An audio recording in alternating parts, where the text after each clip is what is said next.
For the better part of the past couple of years, the two I's have dominated real estate: inventory and interest rates. It seems as if one of those will be making a move in 2024. With the Feds not raising rates, making comments about rates coming down 3 times next year. Right. Buy now. Buy at an 8% interest rate, because you can always refinance. You're going to get a better deal. We know that a year ago, prices were selling well over asking price. Now they're at like 97, 96% of asking price. That doesn't include concessions that are made to buy down notes. Now there's an expectation. We know the rates are coming down. So it's a sure bet to buy now and then refinance later. The fact that you're listening and hopefully subscribing to the Slow County Real Estate Podcast with Hal Swayze means you have a competitive edge over those that have been waiting for what's to come. Happy New Year from Team Swayze. Here's your host, James Bueno. So I'm not going to do it. I'm not going to talk about the weather. There is weather outside. I've been told not to do it anymore. I get made fun of, so we're not going to do it. So just in case you're wondering, you clicked on the San Luis Obispo County Real Estate Podcast with Mr. Hal Swayze. Hal, you're here. The weather outside is frightful. Is that what? No, Delightful? there is no weather outside. Yeah. We're in a room with no windows. We have no idea what's happening. Yes. It's funny because after I sent that email, I was thinking, okay, I'm going to catch some grief about this. Yeah. But also, then I started thinking, I was like, it was, the day I sent the email, it was raining, and it rains here, and we get rain, but that's part of what makes it so beautiful sometimes in rainy seasons. And even our worst days aren't even they pale in comparison to the rest of the country and what they get. Wisconsin, December 22nd. North Dakota, it doesn't get above freezing for 3 months. And here I am complaining about 60 degrees and an inch of rain. Yeah. When James is saying it's beautiful out, he's got an 87% chance of being right. It's right. True. Yeah. And speaking of fresh and beautiful, JT, how are you? I'm awesome, man. I got my shorts on today. It's shorts weather. You got that red sweater on. I'm not going to say what team it is, but people can guess. It matches the Christmas spirits. Jay, how are you? Great. Oh, I'm phenomenal. Good. You're looking great, too, by the way. You're looking fresh, renewed. Look at you. Yeah. Looking good, man. Tis the season. Tis the season. Joy is everywhere. Yeah. Best dressed man in the room. He is, for sure. Hands down. Wait a second. Yeah, I see. I immediately looked at you. I knew you were going to say something. I mean, come on. Where are your colors? Yeah. Well, you're dressed for a football game. Yeah. Jeff's dressed professionally. Jeff is very Christmassy. I like that sweater. Thank you. That is a very nice sweater. I thought it was reindeers at first. Yeah. Right. It's just a pattern. James has his Team Swayze swag going. Double Team Swayze. Serious branding. He's kissing up today. Yes, he's got some good branding on. Hal, we have a podcast today. I think. Let's do that. That's what people are here for. So let's do it. Let's talk about real estate. There you go. Yes. I was reading about this thing called seasonality in real estate, and I know what seasonality is, but as it pertains to real estate, I was going, what does that really mean? Opportunity. That's what I hear. When I hear seasonality, I hear opportunity. Opportunity. What do you mean by that? Well, there tends to be a lack of it. Like interest wanes a little bit in November, December because of the holidays, and January people are just kind of getting their feet underneath them. February things start to pick up a little bit. Now I'm talking about the number of transactions, like the agents in the field, the business that's being done. People sometimes kind of check out, but the reality is that there's still buyers and sellers that want to purchase and need to sell. Mm-hmm. And so there's a huge opportunity for somebody that's looking for a motivated buyer or seller to actually be in business, which is great. So there's opportunity because a lot of people in the industry kind of check out. They look at the year like, okay, well, my year's this. But those that are out there hustling, like the team that we work with, everybody's still hustling. Right. And we've got, we just had, maybe 20 escrows come through the pike here in the last not even two or 3 days. There is a flurry of business if you're needing to buy. And gosh, there's we're in a really unique window too. I don't know if it's a topic for another podcast, but with the Feds not raising rates, making comments about rates coming down 3 times next year. Right. We've been talking for the longest time about buy now, buy at an 8% interest rate, because you can always refinance and you're going to get a better deal. We know that a year ago, prices were selling well over asking price. Now they're at like 97, 96% of asking price. That doesn't include concessions that are made to buy down notes. Now there's an expectation. We know the rates are coming down. So it's a sure bet to buy now and then refinance later. So when I say opportunity, that's it, because a lot of people have said, you know what, I'm not going to do anything. The holidays are here. I'll get back after it in January or February. But if you focus on what's available now and what your needs are, you can absolutely swing for the fences and hit a home run. I like home runs. I know you do. You like swinging for the fences. I do. Yeah. I do. The home runs are hard to come by. When I use the word seasonality, Hal, what comes to mind for you?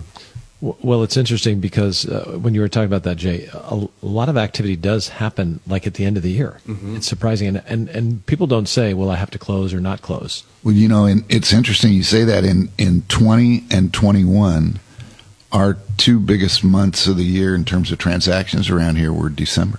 Which is surprising, and you just don't know, when that's going to be. People think it's the summertime. The summer is when these transactions close.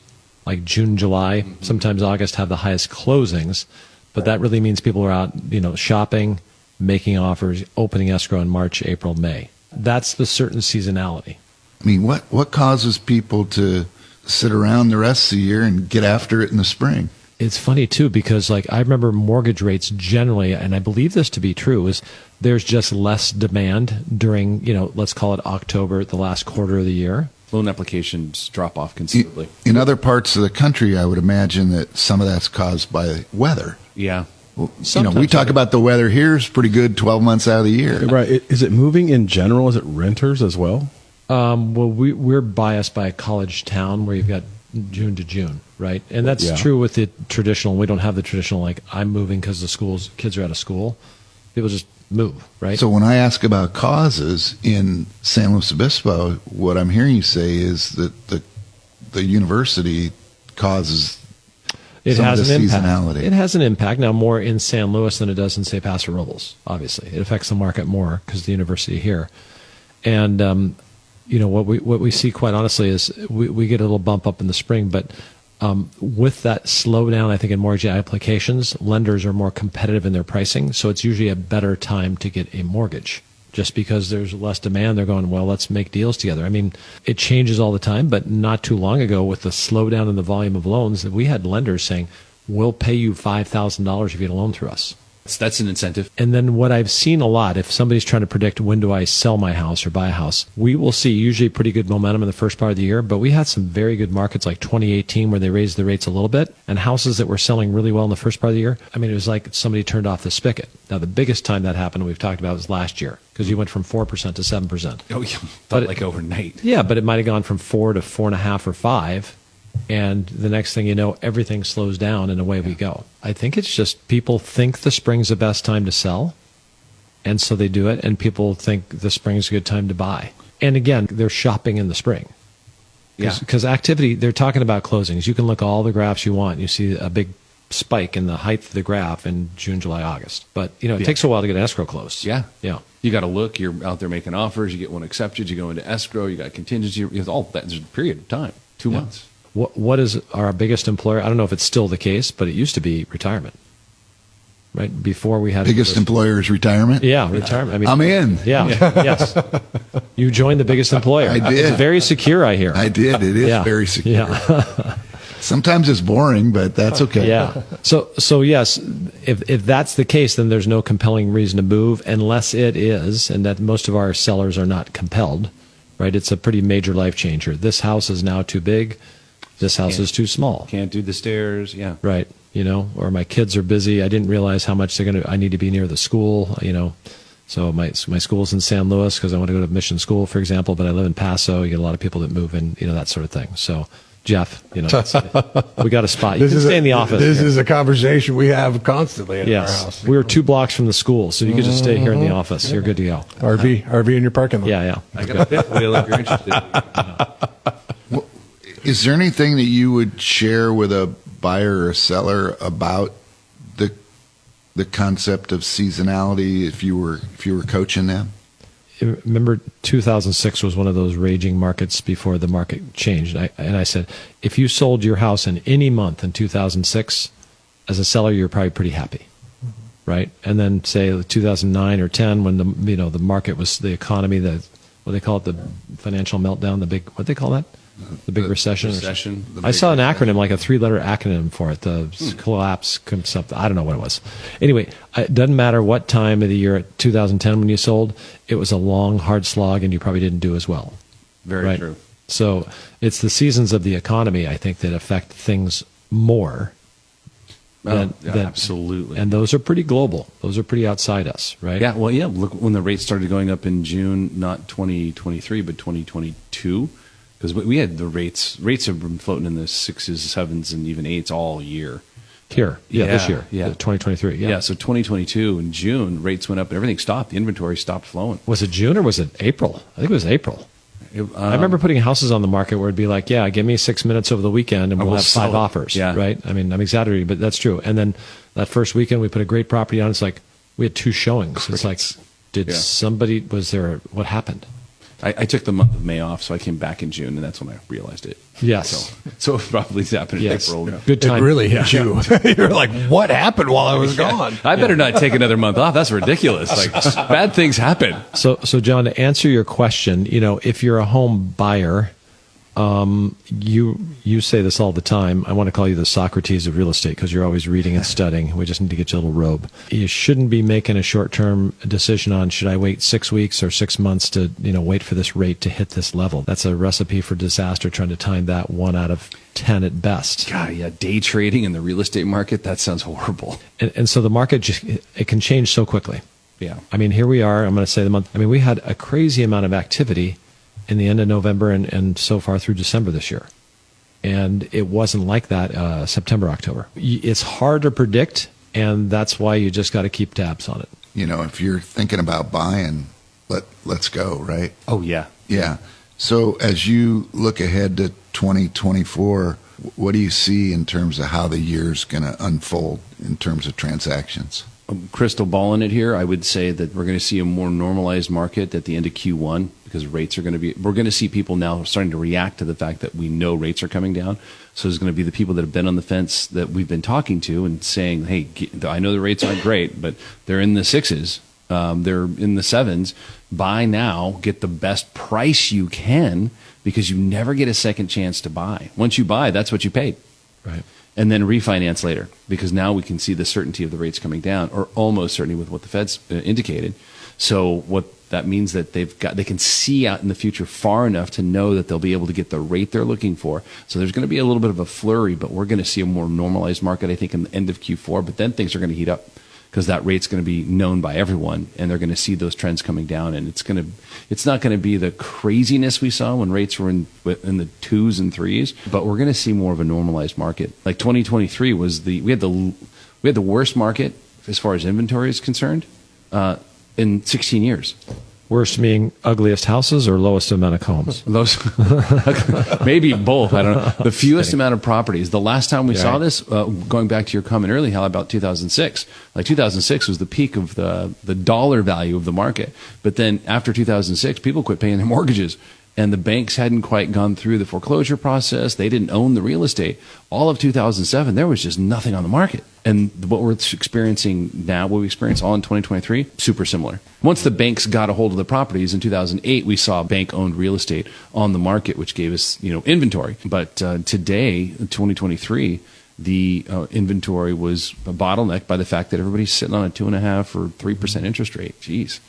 It sure is interesting because, I try to do the best I can with the information we have locally, but it is fascinating how much interest rates and the Federal Reserve, because it's been very influential, affect things, right? Yeah. And this discussion that, we're probably going to lower the rates a couple of times quickly affected the mortgage industry. The market, rates. Yeah, everything changed. Like the stock market had a big positive reaction to that news. The Federal Reserve, one of their motivations, right, is if they keep raising rates, which they could, right? Then that means, potentially it's more difficult for people to borrow money. Things are more expensive. Higher rates generally slow things down. And if that happens, then, less real estate agents are selling houses. Title companies aren't working. Plumbers aren't working as much. If houses don't sell, where's the tax money come from?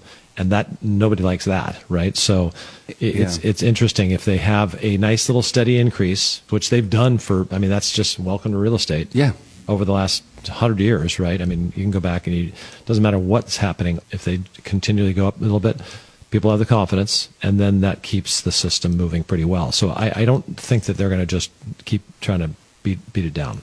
When I say that, the rates. We talk about how the interest rates affect the marketplace, and they have a big impact on the marketplace. In fact, a year or so ago, we heard somebody say that a 1% dip in the interest rate would cause 500,000 buyers in the country to come back into the market. That would equate to about 400 or 500 buyers in our county. And since there are not 500 homes for sale right now, how do you think interest rates will impact our county in 2024? I think you'll see multiple offers on properties again. Property that's well priced is going to fly off the shelf. In our area, that's a traditional market. Well priced properties sell quickly.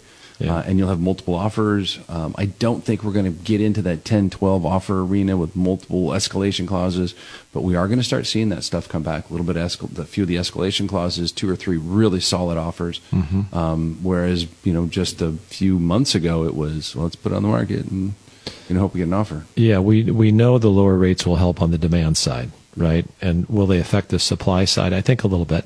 Yeah, right. That's the big question. Like, am I going to sell my house because people are always going to need to move. Like, there's going to be marriages and divorces and births and deaths and job changes and all these reasons to move. But if I get rid of the big house and get the small one, I have the same loan. I'm going to pay twice as much because my rate here is 3 and it's going to 6.